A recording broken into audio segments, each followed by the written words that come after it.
আজ আমি আপনাদের পটল চিংড়ি বানিয়ে দেখাবো।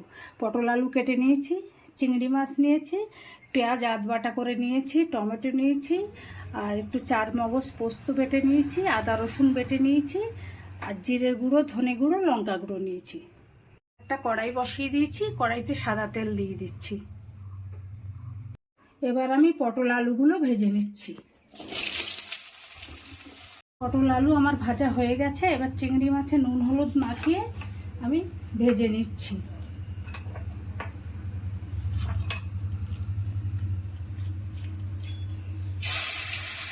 কড়াইতে সর্ষের তেল দিয়ে দিচ্ছি। ফোড়নে দিয়ে দিচ্ছি জিরে, দুটো শুকনো লঙ্কা, একটা তেজপাতা, পেঁয়াজ বাটাটা, আদা রসুন বাটাটা দিয়ে দিচ্ছি, টমেটো দিলাম, লবণ, হলুদ, জিরে গুঁড়ো, ধনে গুঁড়ো আর লঙ্কা গুঁড়ো, পোস্ত আর মগজদানা বাটাটা দিয়ে দিচ্ছি। মশলাটা আমার কষানো হয়ে গেছে। এবার চিংড়ি মাছগুলো দিয়ে দিচ্ছি, পটল আলুটা দিয়ে দিচ্ছি,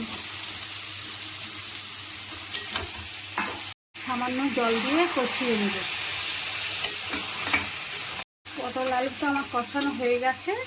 এবার গরম জল দিয়ে দিচ্ছি।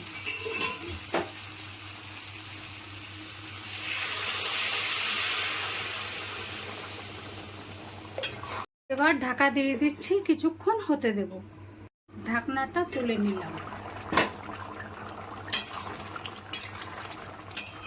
চিংড়ি পটলটা আমার হয়ে গেছে। এবার গরম মশলা দিয়েই নামিয়ে নিচ্ছি। এইভাবে আপনারা পটল চিংড়ি বানিয়ে বাড়িতে অবশ্যই খাবেন, ভালো লাগবে।